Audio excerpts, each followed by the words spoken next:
Date. My soon-to-be ex-husband humiliated me on our wedding day and met his karma instantly. Original post. It has been 2 days since my wedding day. I had already been with him for 4 years, 1 year of which I was engaged. It all started a few months earlier when I noticed my husband Jake watching prank videos. Among other things, these videos showed embarrassing photos of the bride being played on a projector in front of the whole room, or the bride's face being smashed into the cake. I told him straight away that I didn't want anything like that at our wedding. He just laughed and said that he wasn't planning anything like that. I thought that was the end of it, but I kept catching him making strange arrangements with his friends. He suddenly wanted to choose the wedding photographer and the cake. I thought nothing of it and was just glad that he was helping me with the wedding preparations. Nevertheless, I reminded him the day before that if he did something like that, I would break up with him immediately. When the day of the wedding came, everything went smoothly until the ceremony, until the moment came when the cake was to be cut. The whole room watched as I made a first cut, and the photographer stood in front of us with the camera in hand. Suddenly, I felt a hand on the back of my head pushing me face first into the cake. Not only my makeup, but the whole wedding dress was ruined, and the whole room laughed. My husband the loudest. At that moment, the photographer took the photo and Jake said that this was now our wedding photo. I turned around, slapped him in the face and ran out of the room in tears. Thank God karma didn't take long to arrive and came in the form of his own brother. I ran to the toilet and started crying when I suddenly heard loud shouting from the hall. It was his brother Frank. I could barely understand what he was saying, and when I left the toilet, he was waiting for me.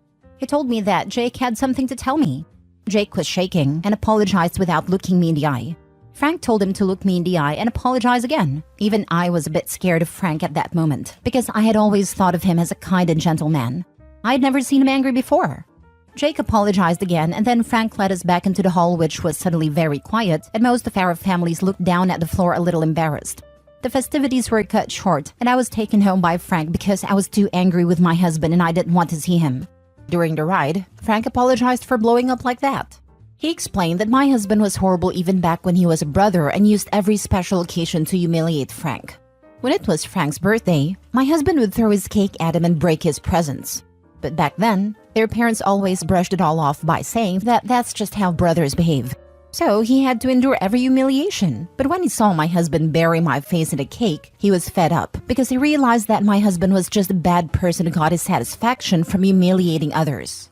I asked Frank if he thought it would be an exaggeration if I separated from my husband, and he said no, because according to him, I deserve better. And he didn't care how his brother felt about it because he had brought it on himself.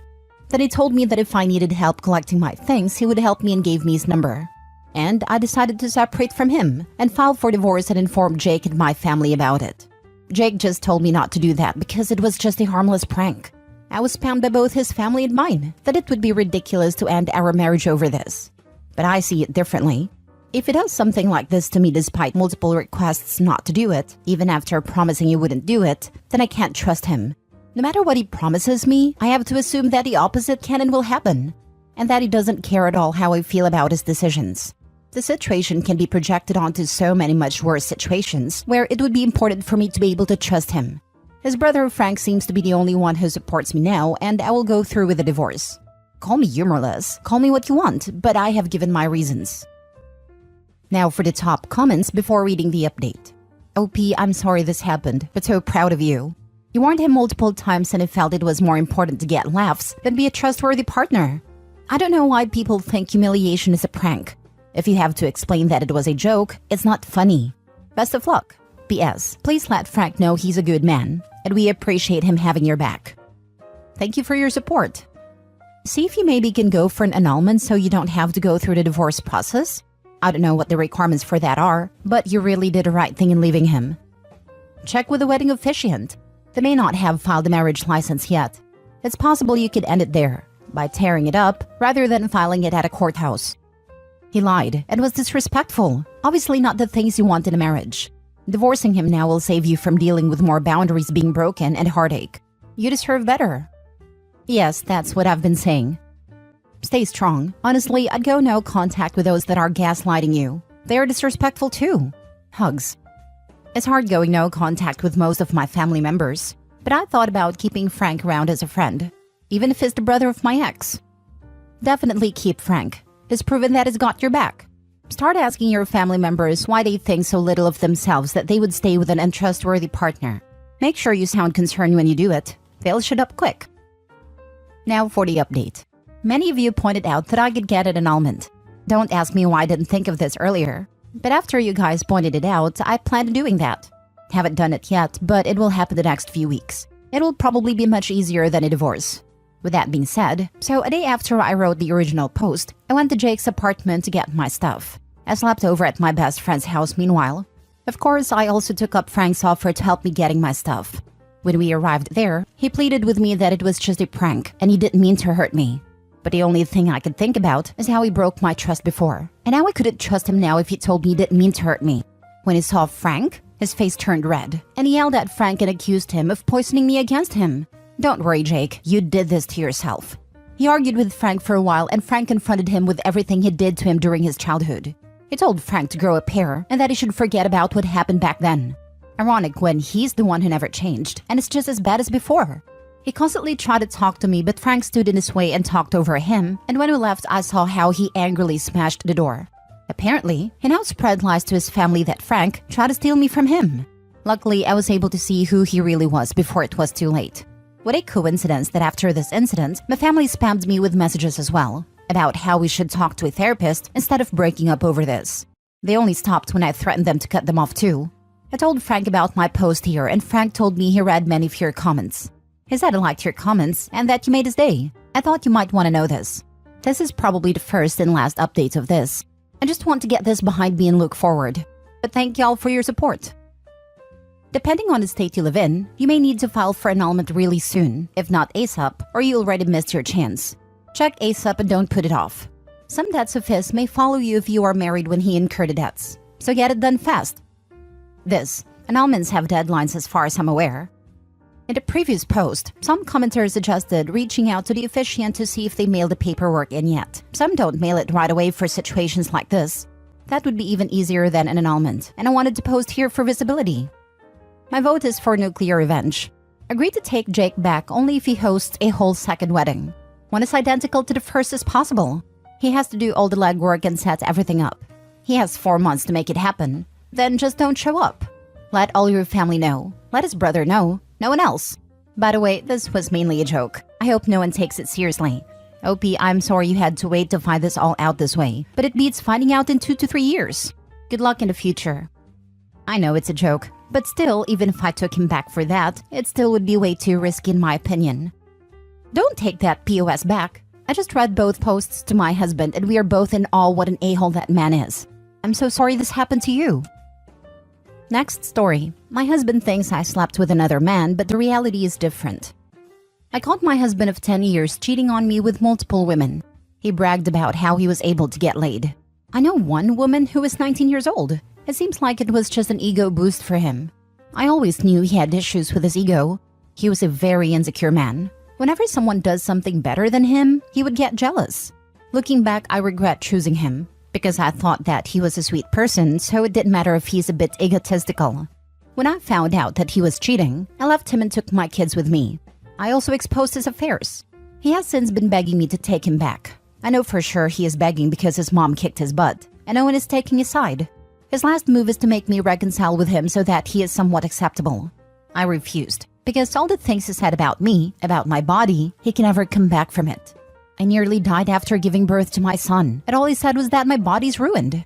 So my friend gave me an idea to hook up with someone else as a revenge. I was hesitant. I'm not someone who can do random hookups. So I staged a lie. With the help of my friends, I staged having a revenge affair. The last time he came to convince me, he said he cut off all contact with his affair partner and got himself into therapy. I wasn't satisfied. I wanted to crush his ego and crush his confidence. Told him that I slept with someone else. At first he didn't believe me. Told me I was lying. So I pulled out my phone where there was text exchange between me and a random guy, which was just me and my friends chatting. We exchanged pics, fake pics, and there were spicy messages. He started to believe me. He pestered to know more about this guy. I made up a story how he is someone I met at the gym. I can see him losing his mind. He started cursing me, "How can you do this to me?" He started asking me questions. Did you use protection? How many times did you do it? Did he make me come? The last thing that actually broke him was when he asked my friend about it. She's the friend with whom I'm staying currently. She lied to him and said that we were making noises all night. And I sent my kids to my mom's for that. I can see my cheating husband having a meltdown. He really thought he was all that. I might end up hooking up with a random person because I'm done with him and I'm done with our marriage. Now for the top comments. He sounds like a narcissist. You deserve better. To add more, he texted me and said I shouldn't think I'm better because I slept with a man out of my league. He will still not be with me and he just used me for release. Yeah, just add this to your evidence pile and contact a lawyer. See if he will leave the home so you can stay put. Unless you feel unsafe, then leave if you need to. Honestly, this is probably better than actually having a revenge affair. To be honest, my heart is still loyal to my marriage. No matter how much I hate him, he is still on paper my husband. I cannot disrespect my vows. I say that is a good thing for now. It shows that you're a good person at your core, that even after he betrayed you, you feel that you can't do the same. It seems like it's all very recent still. I hope it gets better with time. All the best to you and your kids. I'm so happy for you, lady. A refreshing read to see a woman not backing down. Just another encouragement to stay away, as men like this are STD grab bags. Staying away from him is best for your health. God knows how long he has been cheating. I'm glad I'm clean. Last story. My boyfriend, possible fiancé, said that when he dies, he wants to be buried next to his late wife. For some context, my boyfriend was married to his late wife for 4 years and dated for 6 prior to that. They have a son together. I know my boyfriend, whom I'll name Glenn for the sake of the post, was deeply in love with her. They're high school sweethearts who got married in their 20s. He only began dating again like 8 years after her passing. Now, we've been together for 5 years and I'll admit that at first, I used to be jealous and insecure about Glenn's late wife. I thought that him still loving her meant he could never love me, and I was just supposed to be her replacement. We actually broke up in our first year, and only got together because of the next Valentine's Day. Glenn wrote me a letter professing what he felt for me and we decided to have a talk. I understood that our love and their love are different, and what he feels for her doesn't undermine what he feels for me. I tried to avoid the if she were alive kind of train of thought because it's hurtful for both him, me, and their son. We're together, and I firmly believe that's what matters now. During the years, Glenn and I have talked about marriage, but with how hectic my career has been and the market surrounding it, it didn't felt comfortable having a deeper talk until now. With holidays leaving our door, we decided to have a proper talk about marriage and what we want. We decided we want to get married and began talking about what was expected of it. Mid-talk, he stops and says that whatever happens, he's getting buried next to his late wife. Not gonna lie, this took me by surprise. I said there was no need to rush and we could talk about funeral arrangements later. He said we could, but that was done. When his wife died, he already set a double spot for when he passes away. He, and I kid you not, said he could give me the name so I could be buried near him. It was as bad as it is, honestly, but me, trying to keep the peace and be understanding, I asked why could it be buried next to him too? He has 2 sides after all. But he didn't like that. Oh, he didn't like that. I could see it in his face. He didn't say anything else, but it was written all over his face. I just stood up and said I had to go, nothing more. I guess he came to his senses or realized what he had implied because he called me next morning. This happened on Thursday, and he has texted me ever since. But I know it. This relationship is over. In the end, his always and forever is her and I get it. I respect it. That doesn't mean I have to like it. The relationship has never been bad. His surroundings is not a constant reminder of his late wife. He's not constantly bringing her up. I know I'm overreacting, but that look, as if me asking was stupid. Like there's no way I'll ever share that spot next to him. I'll probably answer him to have a talk next week, but I just know it. This is over. I'll never be able to forget that look in his face. It's awesome that he loved her so much, but you want to be with someone who loves you as much as he loved her. It's so sad he lost her. Knowing he plans his representation of eternity next to her and not you, you made a right decision for yourself. I think there's a big difference between him loving his late wife but having come to terms and move on with his own life. And that's what actually happened, where he seems to see his and Opie's relationship as less than. It's an awful situation, but like you said, Opie deserves unconditional love and not to be someone's backup option. You're not overreacting. With that involuntary facial expression, he told you how he really felt. Of course he's gonna be nice and tell you blah blah, but the truth is he's with you or any other woman because he can't be with a woman he really wants to be with. Good for you for putting yourself first. I wish you the best. And with what he said, that he could drop the name so she could be near him if she wanted. He didn't even care where she'd like to be buried, or if she even already had plans to. He doesn't even care if she would or wants to be buried next to him.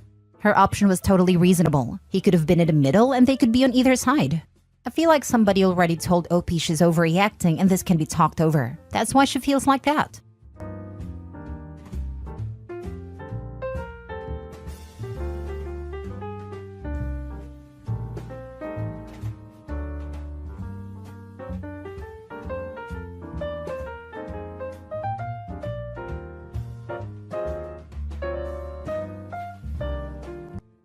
I'm planning on abandoning my family as soon as I turn 18. Plus updates. Original post. My family sucks. I, 17 male, will turn 18 in 2 weeks and I'm getting the heck out of here as soon as the clock strikes midnight. My parents have extreme bias towards my younger brothers, 16 and 15 male. It's been like this forever. I have no idea why. I've always been the one who had to do all the chores in the house. I also have always been forced to play every single sport I possibly could, to the point where my schedule was packed 365 days a year. My father told me it would teach me to be a real man. But my brothers never had to do any of those. They're both fat, lazy bums who sit around and play video games all day and all night. They miss school at least 30% of the year and are constantly spoiled rotten by my parents. They already have thousands of dollars from birthdays, Christmas, and other holidays. As soon as I turned 12, I was told I would no longer ever be receiving gifts from my parents other than bare essentials. I was told I had to pay for my phone and any other expenses I wanted to own, and to never ever ask for anything. I wasn't able to own a phone or anything really special for myself until I was 16, because I couldn't find any actual jobs that paid good money. My parents also expect me to take care of my younger brothers when I'm an adult. My younger brothers have both decided they will not be going to college and do not plan on working a day in their lives.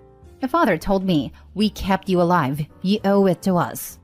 Screw you. I'm leaving a nasty letter on the table when I leave, and changing my phone number, emails, and everything. They will never be able to contact me no matter how hard they try. I know my younger brothers are gonna be screwed for life, since they have zero experience in how to survive in the real world, but I don't care. That's my parents' burden now. I hope they go broke from having to fund my brother's lifestyles, and I hope they lose everything.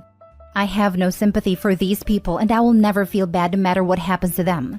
The only thing I owe my parents is the fact that because of the crappy treatment over the years, I am well capable of surviving on my own in the world. I'll be going to college to study finance in Virginia, and they have no idea I've been accepted to any college, never even asked. And I'm also very physically fit due to playing 6 sports a year. However, the trauma will never go away. They took away my entire childhood, and I will never forgive them for it. They can all go screw themselves. Now for the top advice before reading the updates. From the sounds of it, you will do fine. If your dad moans, tell him that you're doing what a man should do, making his own path in life. You don't owe them anything. Honestly, sounds like Opie got the best out of a crappy situation. Also, sounds like Opie should do a DNA test. One suggestion I have for you when you're out before you change your phone number. Contact your local police non-emergency line and tell them you are not missing and that you chose to leave. That you don't want contact with your family. Make sure they understand you're not missing, even if your parents give them their names to try and report you missing. Hey, thanks for the advice. I was thinking about this last night after posting this. It's very strange that they treat you so different, but you have no explanation as to why. Other times I have heard stories like this. It was because the child did not actually belong to one of the parents, usually the father. Ever had a DNA test? I was gonna say the same. Seems like the usual explanation for these scenarios when the difference in treatment between siblings is huge. I'm curious about whether Opie's mom is as harsh as the father. Really disgusting what primitive animals people are. I got the same treatment in my house after my dad remarried and had kids with my stepmom, and it was him doing it, not her, until he kicked me out at 17. Then I stayed with my aunt and uncle. Exact same treatment there because I wasn't either of theirs. In fact, I got a speech my first day there. You're not one of our kids and we're not going to pretend you are. So don't complain that is not fair later because we're telling you right now. It's not going to be. Verbatim. I'll never forget it. They seemed to go out of their way to humiliate me and make sure I was subordinate to their younger, very poorly behaved, spoiled, rotten kids. Went out somewhere once and left their 12-year-old son in charge of me, 17 at a time. Normal people hire 17-year-olds they're not even related to be in charge of their children when they're away, but they had to make sure I and their kids knew how worthless I was. Amazing. Now for the first update 2 weeks later. I'm happy to report that I am officially gone. So the last 2 weeks after I made this post have been crazy stressful, but I'll sum them up here. I changed my number a few days ago by calling my SIM card provider. Then I went and got a copy of my birth certificate since I don't know where my actual birth certificate was. I couldn't just ask my parents.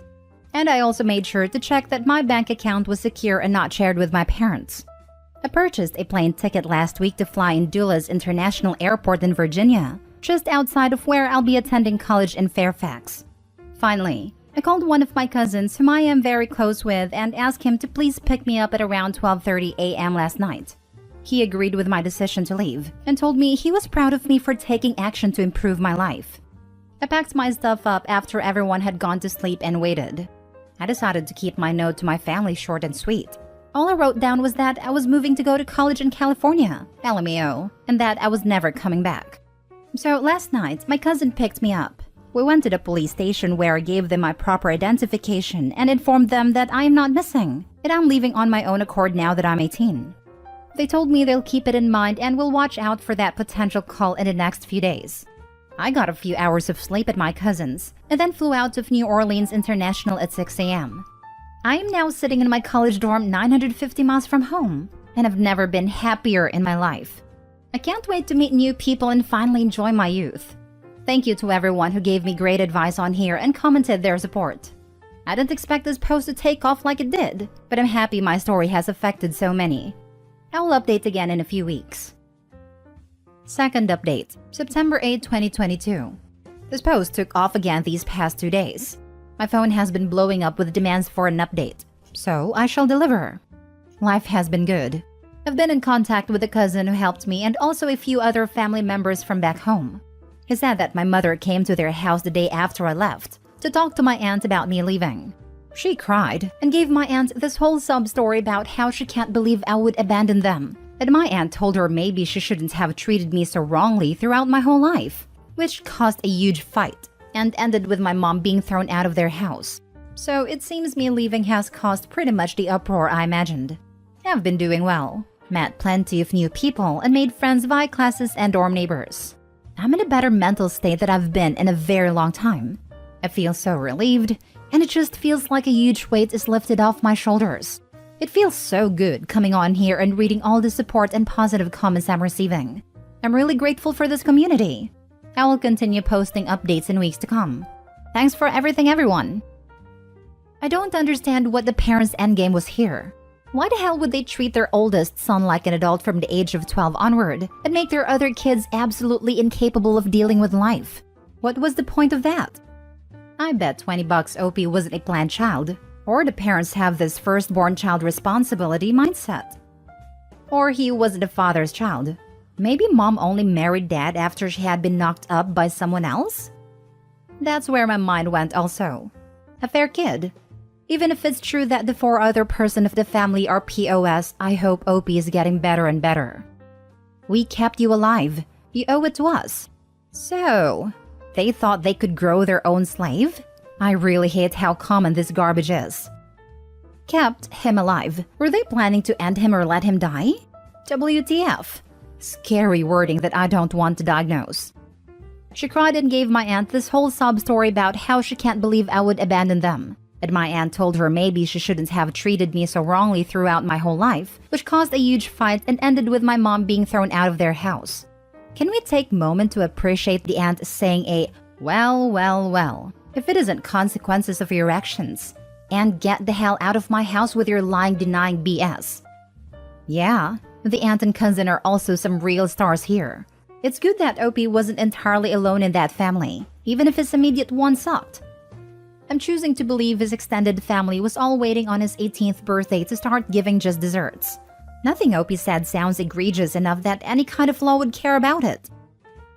Last story. Can my parents force a paternity test? Original post. My wife was assaulted. She got pregnant, and the baby could be mine or the offender, but we decided to keep the baby and raise it as mine. We never want to have a paternity test done on the baby because this could be devastating to her relationship with my wife. I'm a massive moron, and after my daughter was born, I let slip to my parents that she might not be mine biologically. I tried to backtrack, but my parents kept pushing and pushing until my wife sat them down and explained the situation. They do not believe her. They think she cheated and that she's using me. Now, my parents have approached me about taking a paternity test. They want me to contest paternity and leave my wife. I do not want to. I made a commitment to my wife and daughter and I stand by it. I trust my wife, but my parents don't. They told me that if I refuse, they will go to court and compel me to do a paternity test to absolve me of responsibility for the baby. They want me to leave my wife regardless. I am planning to cut contact with my parents over this, but is there any way that they can legitimately force me to do a paternity test? Is there something I can do to prevent this or fight them? Now for the top advice before reading the update. Your parents have no standing or say in this matter and cannot compel you to do a paternity test. But they could take a swab from the child on the sly and test whether they're genetically related to him/her, which would have the same result for the wife's relationship with the child in the end. Yes, OP might not want them to have access to his kid and maybe block all contact with his parents. They cannot compel a paternity test. It's probably wise to deny them any access to your daughter. They might try to swab her and have a test done. They wouldn't necessarily need a sample from you. They could test to see if she was genetically related to themselves. They probably wouldn't be able to take any legal action with the results, but it still seems like something you would prefer to prevent. Edited to add, you should be aware that if your daughter is not biologically related to you, she will likely discover it someday. With lots of genetic testing opportunities now available, it's not as possible as it once was to keep genetic sanguinity skeletons in a closet. If she's a baby now, it will be many years before this is likely to be an issue, and it won't change your legal paternity. But as she approaches adulthood, you and your wife should decide if you'd rather discuss it with your daughter or risk her finding out another way. This is scary. We will keep this in mind. Nothing your parents want in this situation is relevant. In your shoes, if you're up for confrontation, I would be very tempted to sit down and explain that if they do not drop this, not only will they not have a relationship with your child, but they also will not have a relationship with you, because you are not willing to tolerate this inappropriate intrusion in your personal life. People don't like having boundaries enforced on them, and this conversation will end badly. However, once your parents have cooled down, either they will accept your decision or they won't. If they don't, then follow through. Legally speaking, they have no standing. They'd have to be either of the purported fathers to do that, or to have some kind of legal right, such as guardianship, to look out for the father's rights. As your parents, they don't have that. Even if you were a minor, this is largely your and your wife's call. If your parents somehow actually find a lawyer willing to entertain this, or proceed pro se, and file an actual paternity suit, have a lawyer handle your response. The lawyer is there both for professional insights and for emotional distance, to provide a less invested perspective to help you decide how to proceed. And now for the update. I'd like to take a minute to say thank you to everyone who responded to my last post. Your advice helped prepare me for what came next. Pretty soon after I posted, I received a letter in the mail from a lawyer that basically said that my parents were demanding a paternity test on the basis of grandparents' rights. I knew from my post that it was unlikely that a lawyer would take this case, so I googled the law firm and lawyer's name. I couldn't find a lawyer's name anywhere, but the law firm was real, so I reached out to them. The letter was fake and the law firm was not happy. They asked for the letter and are pursuing some sort of legal action against my parents. I don't know exactly what's happening as I have not been in contact with my parents in a while. In other news, my daughter was recently diagnosed with a very minor skin condition that is fairly uncommon and that I also have, which means she's most likely mine after all. We still won't be doing a paternity test anytime soon, but it was helpful for our peace of mind. Thanks again for the advice, everyone. Something tells me the parents have other qualities that would justify no contact. A tendency to commit fraud and pick their targets really poorly. I mean, lawyers? They went and pissed off lawyers? All what's left for them to do is to cut down someone else's tree. I'll bet that law firm uses burying his parents as a fun team-building exercise. I'm imagining them all getting together in the lunchroom around noon for recess. Okay, today's fun activity is demolishing a couple of cold-hearted soon-to-be grandparents. Ex-grandparents. Sounds like he's divorcing them. I would bet my right kidney that if they had stayed in touch with his parents with visitations and such, that they would have gone and done a test of the kid behind his back. What disgusting people. Hope karma and his lawyer serve them right. If they were smart enough, they wouldn't have said a thing to Opie and would have done it without telling him. But hopefully they're not smart. They're even stupid enough to take a law firm's name to make a false letter. My 27 male ex-girlfriend, 26 female wants to try again. Original post. My ex-girlfriend and I first got together 6 years ago, and from day one, we got on like two peas in a pod. Then after 2.5 years together, she fell pregnant. We had spoken about kids before and we both wanted a family, but not after just 2 years together. We spoke about it a lot and eventually decided to go for it. We also agreed that even if our relationship doesn't last, our child's well-being would always come first. And right before the lockdown in 2020, 3 weeks before the due date, we welcomed a perfect little girl, and both of us were completely infatuated. It was a big adjustment, but our girl was an angel and we settled into parenthood rather quickly. Everything was going great at first, but 3 months later, it all changed. I was working late when I got a text from my mother to tell me my girlfriend dropped our daughter off with her while she ran some errands. But 4 hours later, she hadn't returned, and now she wasn't answering her phone. I called too, but she didn't answer me either. So I got out of work, collected my daughter, and went home to find a note from my girlfriend. She said that she couldn't handle the stress of lockdown and a baby, and she just needed some time to clear her head. She also said not to call, and that we would talk soon. But days turned to weeks with no contact from her, or anyone else other than her sister who visited her niece often, but never mentioned my girlfriend. Fast forward 3 years, and my ex-girlfriend is slowly starting to reach out again. It was slow at first, liking photos of our girl on Instagram and the odd comment, but that was it. Until last week. She sent me a text saying that she had seen how well our daughter and I are doing, and asking if we could meet up. I was reluctant, but we agreed before our daughter was born that her well-being is what mattered the most. So reluctantly, I agreed to meet for a coffee so she can see our girl. But now I'm having second thoughts. How do I forgive her for walking out on me? And more importantly, on our daughter? Now for the top advice before reading the updates. Dude, go to the courts and get child support money. Get full custody. What have you been waiting for? 1. Get a family law attorney. 2. Tell your girlfriend that if she wants to be involved in her child's life, that she will have to petition the courts and start paying you back child support. 3. Do not let her emotionally manipulate you. She abandoned her child. If she did it once, she'll do it again. Cancel the coffee date. Talk to a lawyer. Do exactly what the lawyer says. You are owed child support, and she should have to prove she is stable enough to be in your daughter's life. Because right now, your kid doesn't know her mom. But if she abandons her again, your kid will deal with that trauma for the rest of her life. It's your job to protect this child, even if it's from her own mother. So tell her point blank she has to prove she's worthy of being in your daughter's life, and that she's not going to run away again. So instead of talking this through like a mature person, she decided to ghost you and your baby for 3 years. She was absent for 3 years in your daughter's life, which are some of the most critical from a neurological and emotional development point of view. She just basically abandoned her child, and now wants to sit down and talk like nothing ever happened? She's a trash human being who has zero responsibility for her actions and is completely selfish, only thinking about herself. If you decide to meet up with her, make sure to ask her why she thinks her behavior was acceptable and how she intends to make it right. I don't think I would bring your daughter to this meetup. You and she need to talk about what happened and what's changed, so you can come up with a plan for slowly reintroducing her into your daughter's life while you see whether this is going to stick. Then you can worry about whether there's a future for you as a couple or whether you're better off as co-parents. Now for the first update.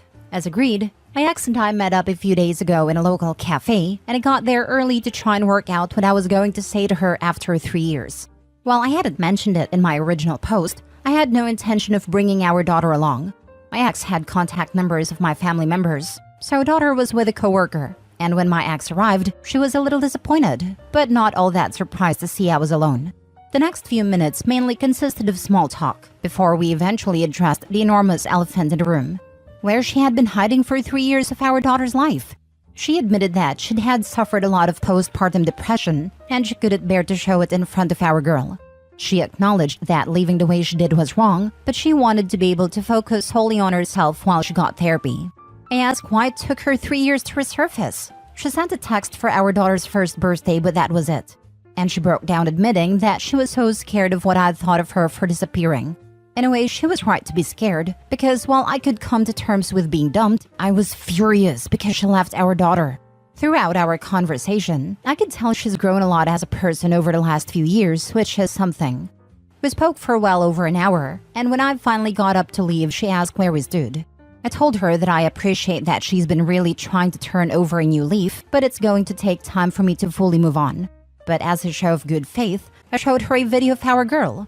It's about 6 or 7 months old, but it's my favorite. It's her and one of my dad's cows mooing at each other.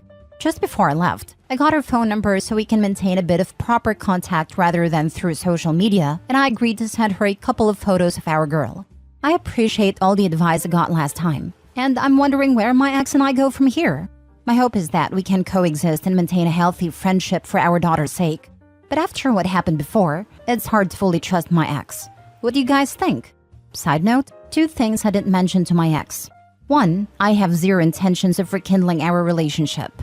I'm open to co-parenting if she can prove she's not going to pull another disappearing act, but that's it. I really loved her once, but I'm a different person now, and that ship is well and truly sailed. 2, at one point I considered putting our girl up for adoption. She was about 9 months at a time. I was mentally and emotionally drained. Work was stressing me out, and coming home to my daughter just didn't give me any joy, as much as I love her. I was going through the process, but one night, I looked in at her in her cot. She looked back at me, and a look on her little face. A cute little smile in her blue eyes shining like I was her whole world. It told me that things would get better, so I canceled the adoption and never looked back. I could tell she's grown a lot as a person over the last few years, which is something. I'd like to adjust your statement and be more precise. In the limited time you talked with her, it seemed she has grown a lot as a person. I'm not contradicting you. I'm not saying she hasn't. Just saying that people can tell nice stories, and reality could be different from what you observed. Yeah, I could have worded it a bit better. Nah, it's an excellent post. Just wanted you to be careful, but it seems you're already doing fine. I'm also a father and know it can be both hard and rewarding. Keep it up, King. Thanks, man. Means a lot to hear that. Your kids are lucky to have someone as supportive as you. You're a dad every kid needs. Nice of you to say, but I feel like I've barely been holding it together, especially since my ex resurfaced. During my divorce, I went through a really rough patch like this myself, barely keeping it together, going through the motions every day, until just one move / one look / one gesture from my daughter snapped me out of this pity party and fog I was in. It turned into enjoyment with her, and my life only being about her. Now I look forward to every minute. Life still throws curveballs and life will always be tough, but it's all about her now. Hope you can find enjoyment in your life, Opie. The little one deserves it. I'm going to suggest that you keep her away from your daughter for now. I don't trust her. I'm a woman and I don't trust her. There is no way in hell I would have left my baby.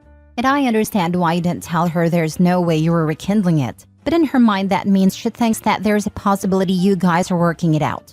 You've gotten your life together. Do not put your baby in harm's way with this woman. In fact, I would go get custody papers drawn up that you retain 100% of the custody and she has supervised visitation and no more. Just hold on to it, but just keep your baby out of it. I'm really proud of what you've done. I know it's really hard. There is no way in hell I would have left my baby.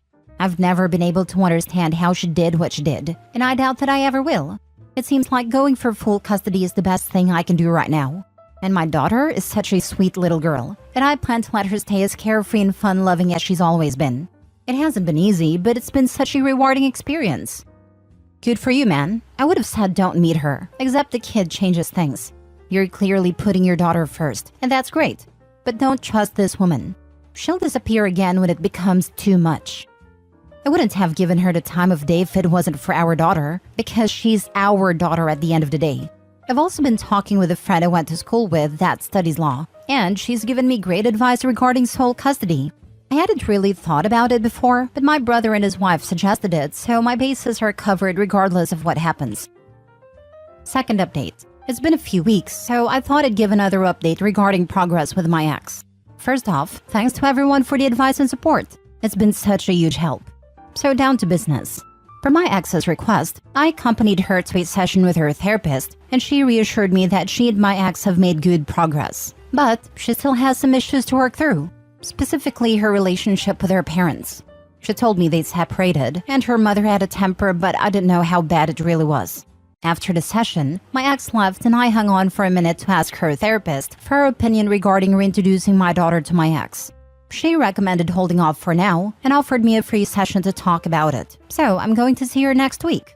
On a more positive note, My daughter started preschool 2 weeks ago, is already making friends, and has been absolutely loving life. I sent my ex a few photos of our girl to show some support, so things are looking up. Thanks again to everyone that has commented so far. The support I got has been incredible. Makes the struggle of raising a child alone a little better. Now for some comments before reading the third update. Does your ex know you don't want to get back with her?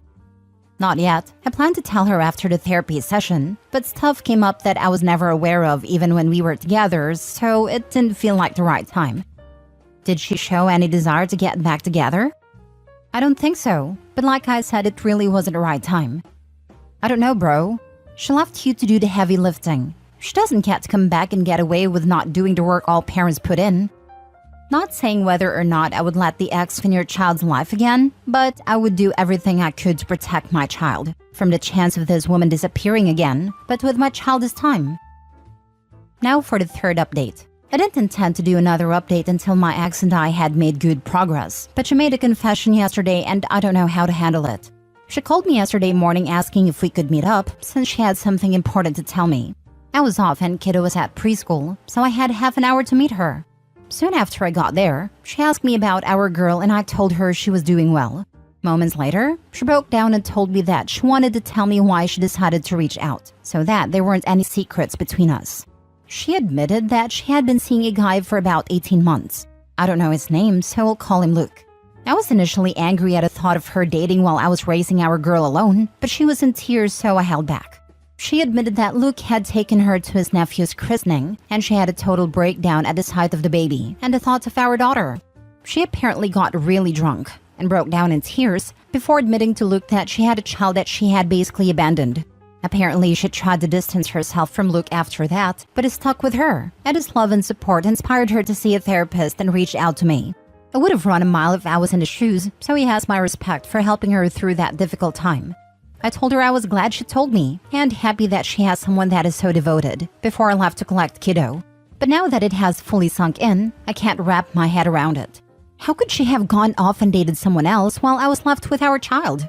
I've started to have second thoughts about her second chance, but since I'm not going to my therapist for another week, I thought I'd share it here to hopefully get some advice. Because while I would like my daughter to know her mother in some capacity anyway, I can't overlook the fact that she was dating someone else while I was raising our daughter by myself.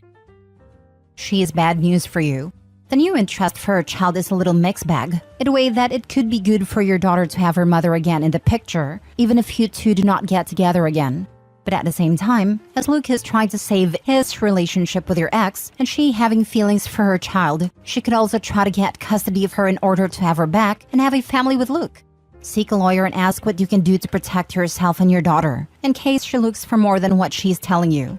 Remember that Luke is not all the way out of her life yet, as he's the reason she's seeking support, and he's still part of her life as well. Lawyer is a must. She abandoned a child for 3 years. I was just coming here to say this. Not once in all these posts does it mention a lawyer. Please protect yourself and your daughter. She has proven she can't be trusted. Dude, come on. The fact that you're even considering letting this parasite back into your life is a problem. She abandoned her child for 3 years, purely because she didn't feel like being a parent. But now that her F-buddy thinks it's a good idea, she wants to try and play mommy again? Cut her off. Legally, she has zero rights to your child since she ditched her. Your daughter will grow up fine without knowing her. Better even. Tell her to try being a parent again with Luke, and make sure not to drop this one when it gets stressful. Stop being an idiot. Don't let her back in. Tell her no and to leave you and your child alone. I know, right? Dude is focusing on the wrong thing. He's all like, she's having boyfriend at all when I was raising our daughter alone. When he should be saying, she's only trying to be in our daughter's life because her new boyfriend is pushing it. What happens when the boyfriend dumps her? Will she just abandon the kid again? Or what if he just stops pushing her to have a relationship with a kid? Will she lose interest? These are the questions OP should be asking. So his love and support did it? And she made it seem like she wanted you back? Is this correct? No way in hell. She doesn't deserve any mercy after abandoning her daughter for 3 years. And if you take her back in your life, you must be insane. She never made it seem like she wanted me back, mainly because it was never going to happen. Frankly, introducing the ex to the kid at this point is not thinking of the well-being of the kid. If she breaks with a current boyfriend, she will spiral again. She is not a mother material. Don't subject a kid to this kind of risk. Update. Am I wrong for ending a 20-year marriage because I learned my wife cheated on me while we were dating? Original post. My wife, 44 female, and I, 43 male, have been married for 20 years. We started dating in high school when I was a junior and she was a senior. We were long distance for our first 2 years of college. While I was in high school and did 1 year at community college. Then we went to college in the same city for a year and have lived together since. We got married the summer after I graduated college. Our marriage has been pretty great so far, but I initiated a divorce after I discovered that she was sleeping with multiple other men for the 2 years we were long distance. Just after Christmas, we got together with a few friends of hers from college to catch up, have dinner, and hang out. We talked about a lot of stuff, and my wife mentioned that we met in high school. Not that we dated, just that we met. Her old college roommate commented that it was crazy that we met in high school, had a few wild years in college, then ended up together. I played along and commented that I didn't know if my wife was as crazy as I was. The roommate started to tell a story, but my wife cut her off and said she was uncomfortable about it. I sensed something was up, so I said that we actually started dating in high school and we were together for my wife's entire time at college. All of my wife's friends got really quiet, and the rest of the dinner was awkward. On the way out, one of her other roommates took me aside and said I should have an honest conversation about what happened at college. I asked my wife on the way home and she kind of blew me off. I told her it was important that she was honest with me, and again she said it wasn't important. When we got home, I told her I was going to stay at my brother's house until she was ready to talk about what happened in college. The next day, she came over and admitted to sleeping with several men during her first 2 years at college. She said she didn't consider it a big deal at the time because we were long distance, and she didn't think high school romance would last. I pressed for more details, and she said it was at least 10 different men, including at least 3 guys she introduced to me as friends when I came to visit on weekends, and 1 guy she was still in contact with. I told her that I wanted a divorce and would be starting the paperwork as soon as I could, which I did on January 2nd. Her family and most of my family is telling me I shouldn't throw away my marriage over a few mistakes. I've stood by myself that cheating on me with multiple men for years is unacceptable, no matter when it happened. And the fact that she continued to maintain relationships with these guys right in front of me was an unacceptable amount of disrespect. We have 2 children, but they are 17 and 19, and I believe they will understand why I need to end a marriage. Am I wrong for leaving? I feel like I'm going crazy with the amount of people telling me to overlook years of infidelity and decades of lies. Now for the top comments before reading the update. 10 guys can no longer be described as few mistakes. Also, note that she said at least 10 different men. So first of all, the number could easily be 15. Second, the different means that she has slept with some of them, or most of them, multiple times. Some of the guys she probably let OP shake hands with were regular F buddies, and she let her boyfriend hang out with them and went to get plowed when he went home from the visit. She cheated and lied to them, maintained contact with at least one of her buddies, and introduced you to many of the guys that were banging her. That is not only dishonest, but cruel. I think you are 100% in the right. Who knows what else she's done? You have no way of knowing. Yeah, that's the part that stuck with me most as well. My marriage ended primarily due to my ex cheating on me. The part that hurt most was that it was with her coworker, someone she made quick friends with, and someone who was trying to be friends with me too. We had him and his wife over to hang out, and just him over on multiple occasions. Cheating sucks either way, but to be so brazen about it by waving your affair partner in front of your partner's face is something else. Certainly made me feel like a tool. I wish you the best, OP. Don't let anyone tell you it's not so bad because it was a long time ago. She chose to keep it a secret, and would have continued doing so. I guess she didn't feel that guilty about it. That's not someone you can trust. This makes me recoil, the sheer cruelty of it. How do people cheat? How do people do this? A psychological torture to the one person who loves you more than anything and became your family. They're utterly selfish, driven by lust, and have no regard for anyone but themselves. That's how. Edit, I'm glad I did this with a throwaway because the response here is unexpected. I obviously can't answer every question/comment, but I wanted to provide some detail for common questions. The reason I posted this is that my wife and a few friends have been saying it's common to sleep with other folks when you're in a long-distance relationship, and that I'm kind of the odd one for not sleeping around. I felt like I was being gaslit, but I wanted an outside perspective. We live in a state with a waiting period to finalize a divorce, so I felt it was a reasonable idea to get some insight before things are finalized. After these comments, I see a handful of folks saying it's normal to sleep around during a long-distance relationship, but it seems to be a significant minority. We saw each other a couple of weekends a month during the 2-year college period. I lived about 3 hours away from our college, so it was long distance but not like cross-country. This was not a situation where we went months without seeing each other. The 3 guys I met while she was in college were meetups that happened during parties. The subject of me being a boyfriend didn't really come up, so I honestly don't know if these guys knew anything. The one guy we're still in contact with married a mutual friend from college. This is not some guy she secretly messages on the side, it's somebody we've talked to regularly for years. I've talked to him a few times since I've learned about my wife. He said he didn't know we were dating at a time, and has since blocked my wife on social media. Some folks have asked how the roommates didn't realize at our wedding that the timelines didn't work out. The main reason is that my wife and I had a very small ceremony with just close family in Texas, then went back to the East Coast to have a big party with friends. The typical reception/sharing details about how we met stuff didn't really happen, so her roommates didn't realize we started dating before college. It sounds like they thought we only dated for the year we were both in the same city, then moved in together. I was open to therapy or some kind of attempt to save the marriage, but her insistence that this whole thing is common and I'm the one who's out of line is just too much for me. The only time she showed any remorse or even offered to reconcile is when I started filing paperwork. In the last week, she's gone back to saying she's right and I'm overreacting. This is also why I feel like I'm being gaslit. It seems obvious that this is a major issue, but I've got my wife and others telling me it's normal and I'm overreacting. I'm not getting a paternity test unless my kids want to get one. I don't have any doubts that they are biologically mine, and no test will make them not my kids. I love them more than anything in the world, and my wife's infidelity won't change that, even if one or both of them is not biologically mine. They've been my kids for 19 years, and they will be my kids until I stop breathing. Final edit. Hey all, I've been reading a bunch of the responses, but things are getting crazy and increasingly unhinged, so I probably won't be checking in more. Here are a few more answers to common questions I've seen. We were definitely exclusively dating at the time. First, dating culture was a lot different 20-ish years ago, and exclusive was kind of the default for most people. Second, we had a long and difficult discussion before she left for college about continuing the relationship long distance.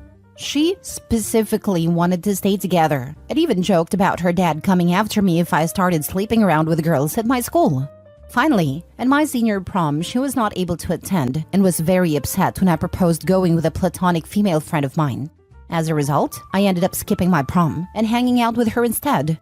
While we never said a word exclusive, I think the above reasons, combined with a general relationship before she left, are enough to assume exclusivity. Based on some comments here, I followed up with a friend that said I should have an honest conversation. She told me that 10 guys would be on the low end, and that her biggest concern was that there was apparently at least one pregnancy scare that I didn't know about. I honestly don't think that really changes much. It's less about the number for me, and more about the fact that she seems incapable of recognizing why this was wrong or why I feel betrayed. Thank you all for the helpful responses, even those that disagree with me. I will still be open to therapy if she's willing, but I honestly feel like it would be more about us being successful parents and finding closure than saving our marriage. Now, 40 updates a month later. My wife and I are seeing a couples counselor and have been to 3 sessions now. Based on what my original post outlined and what we've talked about in counseling, I'm still moving forward with a divorce. I believe that counseling was the right move, and I appreciate folks for recommending it. I don't think it's going to save our marriage, but it has helped me communicate my feelings, helps my wife understand where I'm coming from, and most importantly, helped us to be in a position to work together as co-parents. First, let's talk about the things I learned about the situation in college. After talking to my wife in sessions and texting with 2 of her roommates, it's clear that her roommates knew something was up in college. They said they thought the situation was weird and likely involved cheating. My wife had told them that we both had some wild times in college and worked it out before we got married, so they never really brought it up. The roommate who pulled me aside recently was uncomfortable with the fact that my wife clearly didn't talk it through with me and wanted me to know. As far as being introduced to the guys she slept with, apparently that was not intended. For one of the guys, he ended up dating and then marrying one of our mutual friends from college. This is the guy she was in contact with. In the other situations, she initially blamed me in the counseling session, but has now agreed it was bad. When I went to visit her, she planned to hang out in the room or just hang out together alone, but I wanted to go to a few parties. Because in high school and community college, I didn't really have parties to go. She didn't expect me to meet the guys, but they were at the parties and she felt she didn't really have a choice. I still think this is kind of crappy, but it's not as bad as her intentionally parading me in front of the guys. Most of our discussion in therapy has been talking about why I think it's a big deal and she doesn't. She initially said that none of these guys were in relationships with her, and it was mostly one-night stands or friends with benefits. Since she didn't view them as romantic relationships, she didn't see the big deal. Her words, not mine. My opinion is that we never said that was okay, and she actively prevented me from doing the same. After digging into this across 2 sessions, and my wife talking to some friends, she now agrees that it was a breach of our trust/relationship. This is the shared understanding that has helped us talk about this situation more honestly and helped us get from arguing to talking, which is why I'm optimistic about co-parenting. Now here's why I'm 100% set on divorce. 2 things came up that make me want to leave the marriage. First, about 10 years ago, we went through a really rough patch and had a dead bedroom for about 2 years. She had expressed that our intimate life was becoming boring, so I tried to spice things up. Apparently, she had been hung up some sexual experiences that happened in college that she is not comfortable talking about and wanted me to try them. But when I did, it made her feel awkward and guilty that it made her think of other men while she was with me. The fact that she's saying these experiences were meaningless, but they're still impacting our marriage, tells me they meant more than she wants to say. Second, she admitted that she has been flirting with coworkers on business trips since the pandemic ended. She says she has never slept with anybody, but it got as far as going on a date with one of her male coworkers. That was the absolute deal breaker for me. We have told our children that we're getting a divorce. We told them it was due to some bad decisions that we made in college that we're having trouble moving past. My 19-year-old who is in college asked me if I cheated on my wife while she was away at college. My wife got a little shaken up but admitted to the kids that she's the one who cheated. We have agreed to not share any additional details with the kids. I reinforced that both of us will be there for the kids and that we are in therapy to help make sure we handle this in the best way for the family. I also told the kids that if they wanted to talk to either of us or a therapist about it, that I would fully support it. We've started talking to a mediator about how to proceed with a divorce. And unless things change, we should be able to have an amicable divorce. We're both financially stable on our own. We have no major debts and our kids are older, so custody isn't a major issue. This has been a crappy couple of months for me, but I'm doing okay now. And I honestly am grateful that my last post blew up because it both validated some of my feelings but also motivated me to go to counseling with my wife. Edit. A couple of things to add in response to comments. I know she probably cheated more than she has admitted. Once our dead bedroom situation from years ago and a date with a coworker came up, I accepted that this has probably been going on at some level for our whole marriage. I'm not glossing over that because I'm an idiot who believes she's telling the whole truth. I have enough truth to know this is the right decision, and that it was more than just college. Adding more detail won't change anything. In this post, the last post, and in a lot of messages, people keep asking if a hall pass would help fix things. It won't. I don't believe that more cheating will solve the trust issues. That may have worked for other people, but I really don't think that's going to help us. My soon-to-be ex and our counselor know about the Reddit posts. I was upfront with both of them about it. I've kept this anonymous enough that I doubt anybody would guess who I really am, and this has helped me process things. In all honesty, seeing both sides of the issue has helped me, and reading the comments on the last post helps my wife better understand some of the frustrations and hurt I feel. I don't necessarily believe sharing all these details in Reddit is the healthiest way to handle a situation, but I don't have many close friends I can share with who aren't also mutual friends with my wife, so this is kind of a way to talk through it. Has she even apologized for everything she put you through? Especially the part where she went on a date with some a-hole? Before our counseling and at the first appointment, she was not apologetic. In the second appointment, the focus was for me to explain the effect it had on me. She has expressed remorse and apologized repeatedly since that session. It's too little too late, but she's not some kind of emotionless monster. Was a slapper, always a slapper. She as well have been cheating the entire marriage. She just ain't owning it, as she knows she couldn't gaslight that way. The fact that the kid automatically asked if he was the one cheating, that would insult the heck out of me. As well rid of that toxic tart. To be fair, my 19-year-old daughter had some issues with crappy boyfriends, who have either cheated or dumped her suddenly to be with somebody else. I'm also the one who left the house. Given her experience with men and the fact that I'm the one who left the house, it makes sense that would be her first thought. When cheating came up, my wife made it clear that she was the one who cheated. To be honest, I'm not really too concerned about the narrative here. From what I can tell, she hasn't said anything bad about me to our kids. In addition, given her admission of recent flirting/cheating and the fact that she's ready to file a joint amicable divorce after 6 weeks and 3 counseling sessions, I think she was ready to move on before I was. It makes the logistics of the divorce easier, but it hurts a bit to realize she's having an easier time walking away from a 20-year marriage than I am. Sorry that it came to this, Opie. Good luck moving forward. Don't be. He's already wasted 20 years. This is for the best. Sucks that it took 20 years though. Clearly his wife cheated physically and emotionally over the years and kept it all from Opie. That would eat me alive inside, even if I kept it to myself. 20 whole years based on deceit and manipulation. Keeping a cheating partner in her life. Makes me wonder if the guy's wife even knows about their intimate past, because most partners wouldn't keep a past partner in their lives. Especially one that a friend knew had a history of cheating. Pretty clear they never told her because the guy blocked Opie's wife immediately.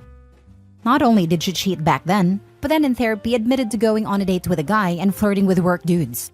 That's messed up. I'm so sorry, brother. Last story. Am I the a-hole for not coming to terms with the fact that my wife cheated on me 14 years ago before our marriage? I, 35 male, am married to my wife, 37 female, for 11 years and together for 14. We have a beautiful 7-year-old daughter, and our marriage has been great without any major problems until last year. Last year, I learned that my wife cheated on me before our marriage. One of her friends became religious and confessed her actions to me, which had me confront my wife. She was shocked that I learned it and apologized profusely about her actions. However, she said it's not something important now because we have been going strong and have a family together. She told me I should come to terms with it since it happened 4 months into being exclusive and she was a stupid girl out of college back then. My mind told me the same. It happened 14 years ago and we were happy right now. So I decided to forgive her and continue our usual life. Reality was not that great though. My mental state took a big hit. I realized it's not something that happened 14 years ago for me. That cheating happened for me when my wife confirmed it. I was less confident, could not be intimate with my wife, just could not get it up for her. This turned into feeling disgusted being around her. I even took a DNA and STD test secretly. Thankfully, our daughter is mine and I'm clear of STD. Then a year of intense individual therapy started for me. I realized I needed to change somehow. I was not the same person I used to be. I also communicated my feelings to my wife, and after pushing a bit, we started going couples counseling too. However, at the end of everything, I decided to proceed with divorce. Here are my reasonings. She not only cheated back then, but lied to me for 14 years. She did not confess the action herself. Even though she apologized, she dismissed the fact by saying it's not important anymore. Young me was robbed of having a choice. Cheating was, and still is, one of the biggest deal breakers for me. If I knew it back then, I would have broke it off. I am happy with my life, and I am glad that our daughter came to the world. She's the light that shines the brightest for me. One of the biggest reasons I keep living. But I still was robbed of a choice back then. Individual and marriage counseling could not fix our problems and my feelings towards her. It also started affecting family life, which could affect our daughter. I think our daughter would be better off having us as co-parents, instead of living in a broken family environment where consistent arguments are present. Life is basically dead for me.